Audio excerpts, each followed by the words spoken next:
மாண்பு உறுப்பினர் C V Shanmugam அவர்கள்.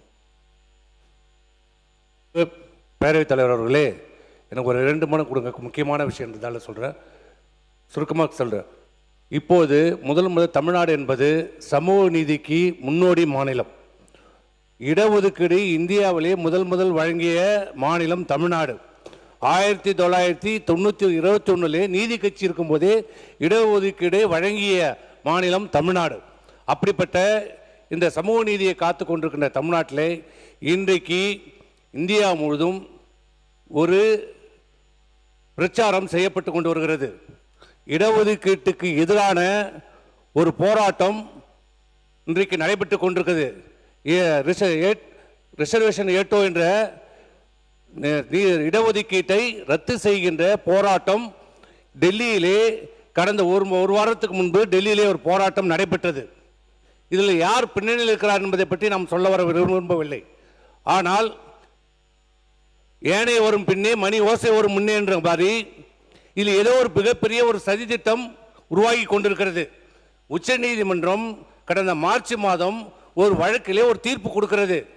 ஓபிசி சென்ட்ரல் ஓபிசியில் அரசாங்கத்திலே பணியாற்றுகின்ற பிள்ளைகளுடைய அரசு வேலையில் சேர்ந்தால் அவருடைய வருமானத்தை கணக்கில் கொள்ளப்படாது.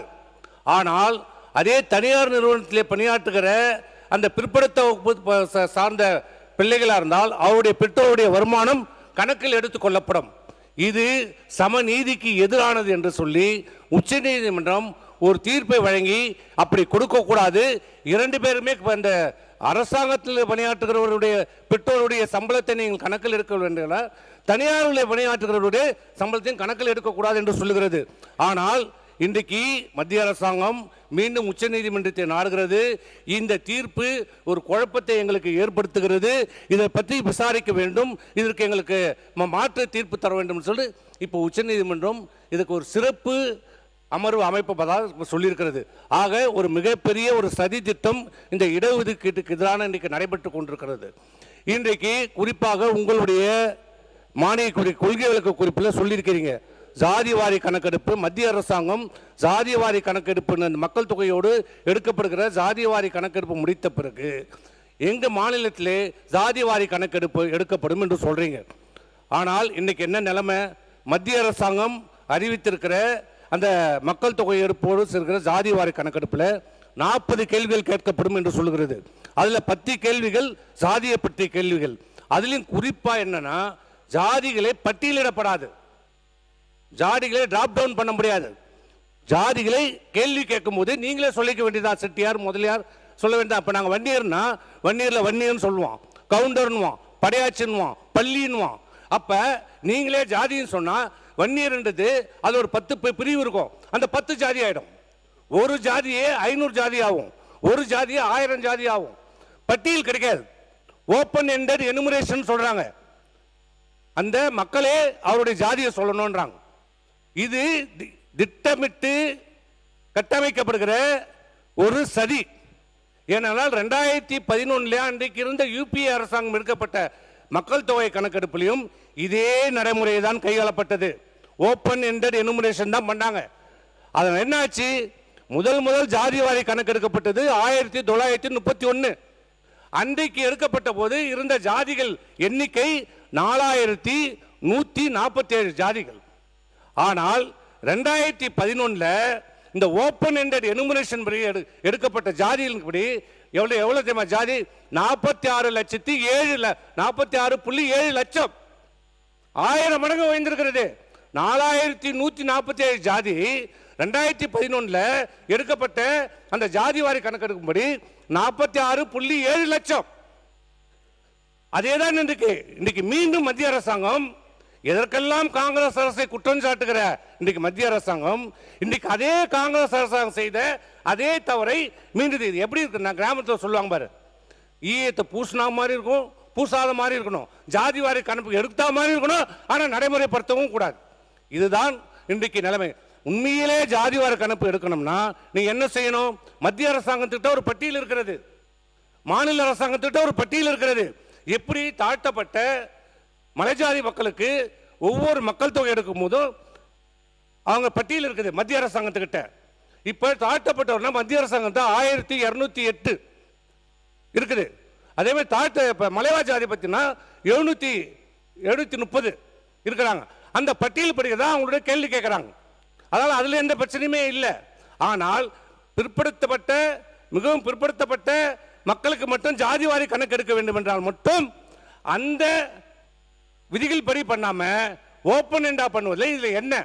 இதுல என்ன சதித்திட்டம்? சுதந்திரம் அடைந்த காலத்திலிருந்து பிற்படுத்தப்பட்ட மக்களுக்கான ஜாதிவாரி கணக்கெடுப்பு நடத்தப்படுவதில்லை. முதல்ல சுதந்திரம் அடைந்த 1951 எடுக்கப்பட்ட மக்கள் தொகையில 59 அன்றைக்கு இருந்த பாரத பிரதமர் நேரு அவர்கள் சொன்ன ஒரே கோட்பாடு ஈக்குவாலிட்டி அண்ட் செக்யூரிசம் என்ற பெயரில் ஓபன் எண்டட் எனுமரேஷன். அதே தான் நடக்குது. ஆக இது உண்மையான ஜாதிவாரி கணக்கெடுப்பு இல்லை. அரசாங்கத்துக்கு நாங்கள் சொல்லுவது என்னன்னா, நீங்க என்ன சொல்றீங்க, மக்கள் தொகையோடு ஜாதிவாரி கணக்கு எடுக்க உடனே அதை கணக்கில் எடுத்து நாங்கள் ஜாதிவாரி கணக்கு, நீங்கள் அதை நம்பினால் எப்படி 2011 ஜாதிவாரி கணக்கு எடுக்கப்பட்டு வெளியிடப்படவில்லையோ இதுவும் வெளியிடப்படாது, வராது. நீங்கள் அதை நம்பியிருந்தால் ஜாதிவாரி கணக்கெடுக்க நடத்த முடியாது. நீங்கள் மத்திய அரசாங்கத்தை நம்பிராமல் நம்மிடம் இருக்கிற பட்டியல், இப்ப மாநிலத்தில் இருக்கிற பட்டியல், மாநிலத்தில் இருக்கிற ஓபிசி பட்டியல் மட்டும் 181 மத்திய அரசாங்க பட்டியல், மாநிலத்தில் இருக்கிற நம்முடைய தமிழ்நாடுடைய பேக்வர்ட் கமிஷன் இருக்கிற பட்டியல் 252. இந்த பட்டியலில் நீங்கள் வைத்துக் கொண்டு நீங்கள் ஜாதிவாரி கணக்கெடுப்பதில் என்ன தவறு? ஏற்கனவே பீகார் நடத்தியிருக்கிறது, தெலுங்கானா நடத்தியிருக்கிறது. இங்கே தவறாக சொல்றார், உச்ச நீதிமன்றத்தில் தடையான வாங்கிட்டார். பீகார் ஜாதிவாரி கணக்கெடுப்பை எடுத்து அதை அமுல்படுத்தி விட்டார்கள். அதன் மீது வேறு ஒரு ஜாதிவாரி கணக்கு எடுத்து நடத்தக்கூடாது என்று எங்கேயுமே தீர்ப்பில்லை. இங்க சொன்னார் 10.5க்கு உச்ச நீதிமன்றம் தடை விதித்திருக்கிறது. அது கிடையாது. உச்ச நீதிமன்றத்தில் சொன்னதில் இங்கே மதுரை நீதிமன்றத்தில் இந்த வழக்கு நடைபெற்ற போது வன்னியர்களுக்கான இடஒதுக்கீடு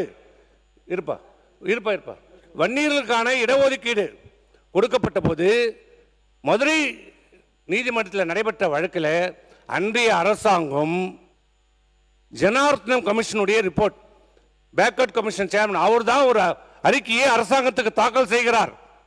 அவர் அம்பாசமுக கமிஷனுடைய ஆய்வின் அடிப்படையில் ஜனார்த்தனம் அறிக்கையை கொடுக்கிறார். 10.5% இடஒதுக்கீடை கொடுக்கலாம் என்று கொடுக்கிறார். அதன் அடிப்படையிலே அரசாங்கம் அரசாணை பிறப்பிக்கிறது. ஆனால் மதுரை உயர்நீதிமன்றத்தில் அந்த வழக்கு நடைபெற்ற போது அன்றைக்கு இருந்த அரசு வழக்கறிஞர் ஜனார்த்தன் கமிஷன் கொடுத்த பரிந்துரை பற்றியே நீதிமன்றத்திலே எடுத்து உரைக்கவில்லை. திட்டமிட்டு இந்த இடஒதுக்கீடை காலாவதியாக்க வேண்டும் என்று அன்றைக்கு நீதிமன்றத்தில் அது திட்டமிட்டு மறுக்கப்பட்டது. அதன் அடிப்படையில் கொடுக்கப்பட்ட தீர்ப்பு தான் உச்சநீதிமன்றம் என்ன சொன்னாங்க, உள்ஒதுக்கீடு கொடுப்பதற்கு மாநில அரசாங்கத்துக்கு முழு அதிகாரம் உண்டு. ஆனால் புதிதாக தரவுகளை எடுங்கள்.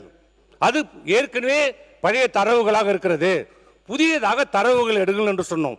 ஆனால் அன்றைக்கு இருந்த ஆட்சியாளர்கள் 5 ஆண்டு காலமாக சாதிவாரி கணக்கெடுப்பதற்கு எங்களுக்கு அதிகாரம் இல்லை, மத்திய அரசாங்கத்தை கையை காட்டி கொண்டே இருந்தார்கள். ஆனால் ஒரு கடிதம் எழுதியதாக சொல்கிறார்களே, நாங்கள் பிற்படுத்த ஆணையத்திற்கு ஒரு கடிதம் எழுதி விட்டோம், நீங்கள் பரிந்துரை, எப்படி பரிந்துரை பண்ண முடியும்? ஜாதிவாரி கணக்கெடுப்பு எடுத்து அதனுடைய அறிக்கையும் பிற்படுத்தப்பட்ட ஆணையத்திற்கு வந்த பிறகுதான் அந்த ஆணையம் அரசாங்கத்திற்கு பரிந்துரை செய்கிறோம். எதையுமே பண்ணாம ஒரு லெட்டரை எழுதிட்டு எப்படி பரிந்துரை பண்ண முடியும்? இப்படி திட்டமிட்டு.